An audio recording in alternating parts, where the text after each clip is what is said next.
I think this country is responsible for that war by its own weaknesses. I don't think you'd have this war if they, again using the other word, if we were respected, properly respected as a country and as a people and as a nation. I don't think that you would have the war going on right now between Iran and Iraq.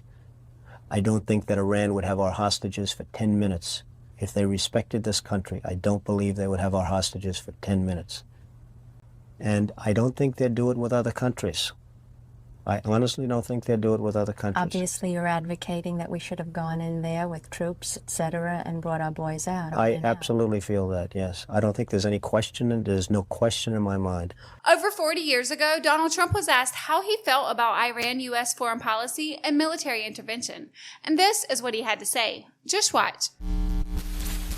Respect of other countries. Is respect the most important thing in your opinion? Well, respect can lead to other things. When you get the respect of the other countries, then the other countries tend to do a little bit as you do, and you can create the right attitudes. The Iranian situation is a case in point. That they hold our hostages is just absolutely and totally ridiculous.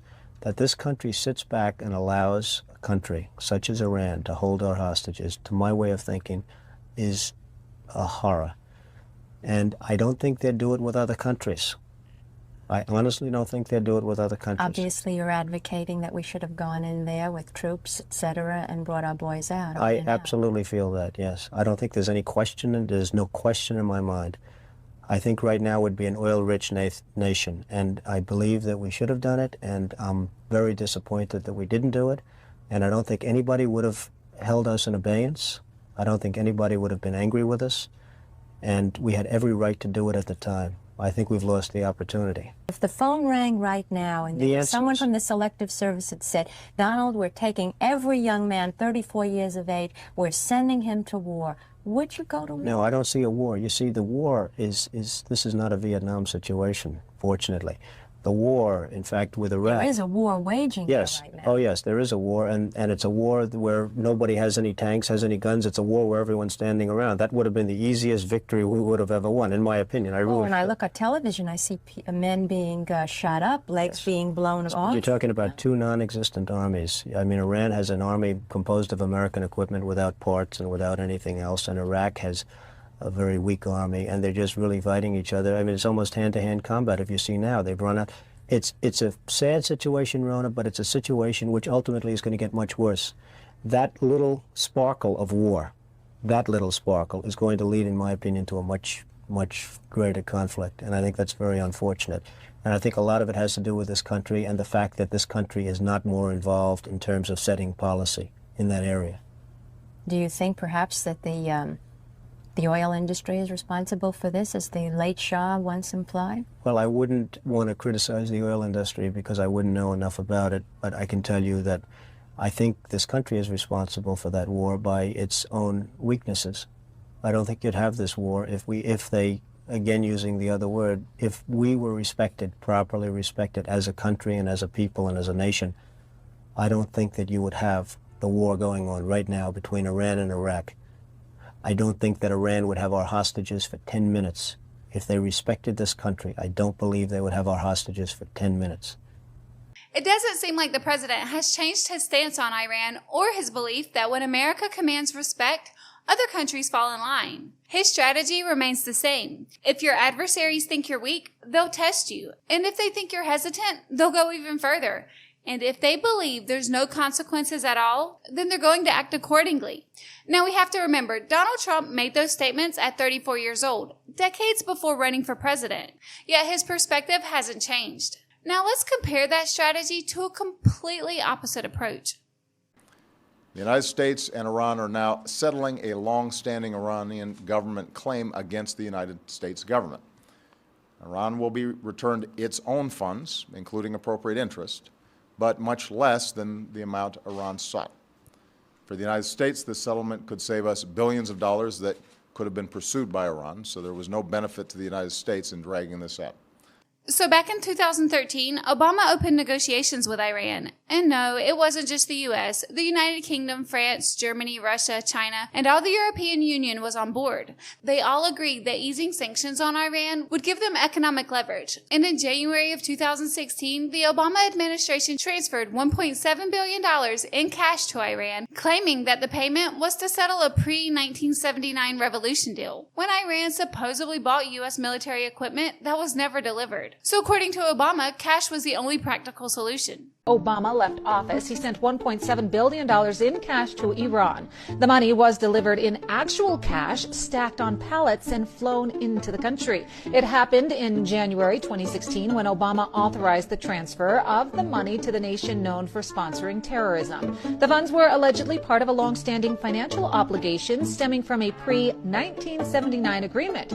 Prior to the Iranian Revolution, the United States had committed to supplying Iran with military equipment. However, following the revolution, the transaction was abandoned, leaving Iran to claim reimbursement for the $400 million initially paid.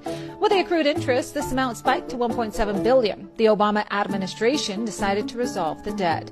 On January 17th of 2016, an aircraft arrived in Iran carrying $400 million in cash loaded onto pallets. The remaining balance of the $1.7 billion was delivered in subsequent shipments. The Obama administration sent planes full of cash to Iran in 2016. But let's look back at how well we were respected as a nation by Iran under the Obama administration. Now, in order to do that, we're going to have to go back before the cash was delivered to the year 2011, when Iran successfully captured one of our most highly advanced surveillance drones at the time. President Obama confirmed what we first reported here last Thursday. The aircraft captured by the Iranians earlier this month is, in fact, one of America's most sophisticated spy planes. The president was asked about it today. We have asked for it back. We'll see how the Iranians respond.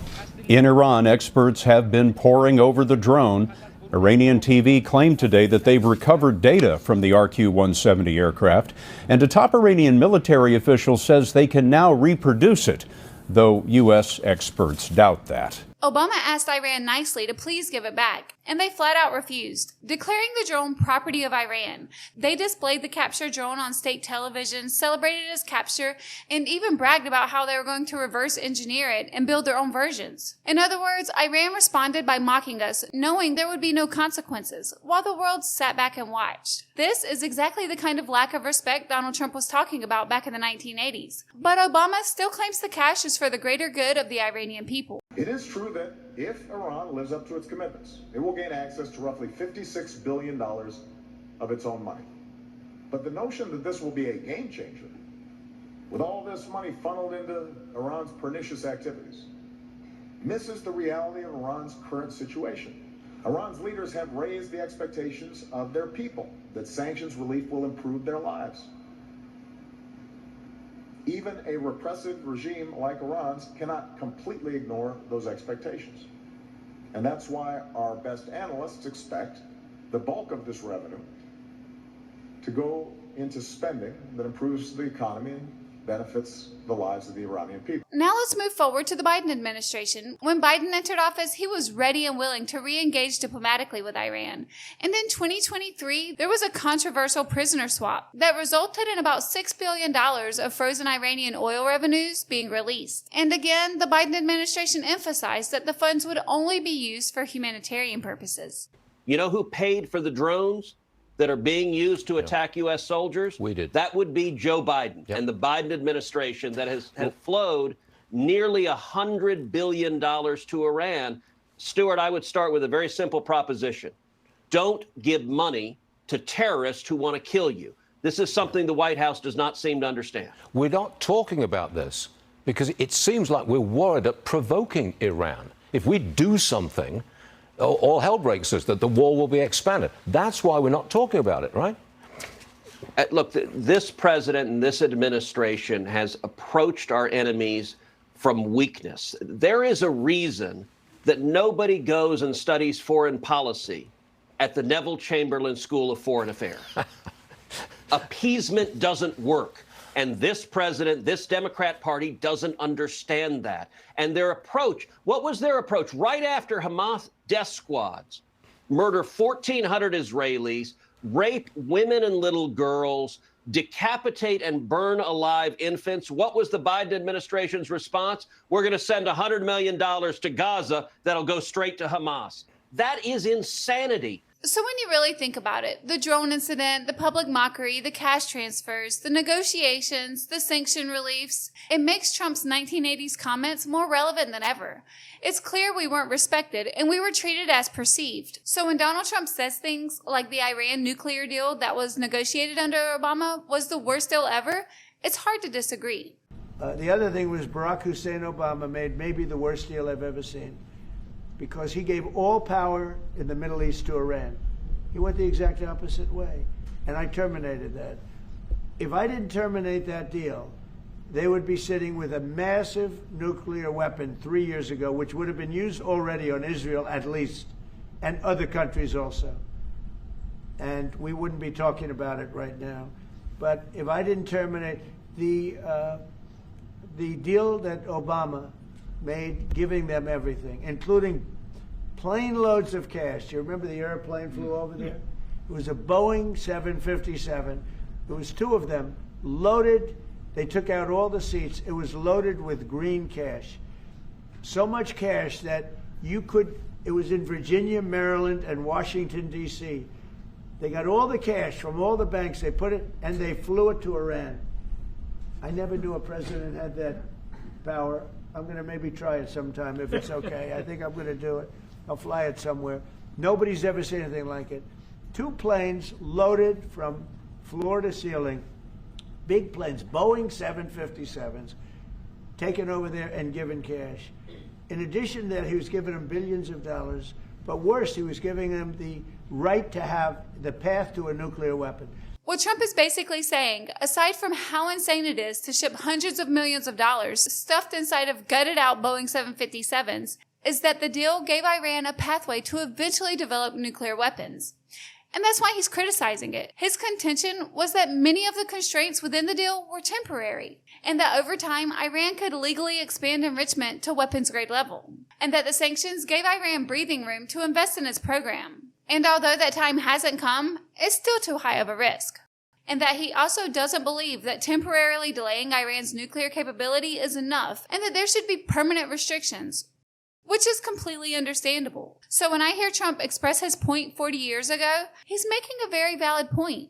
Countries don't take advantage of strong nations the way they exploit the weak ones, and that respect can stop conflicts before they even start. For decades, the question of how the United States should deal with Iran's nuclear ambitions, regional behavior, and influence has been one of the most contested foreign policy issues in modern American history. The Obama-Biden approach caused us to be perceived as weak and hesitant, while Trump's approach demands respect by any means necessary, at least from my perspective.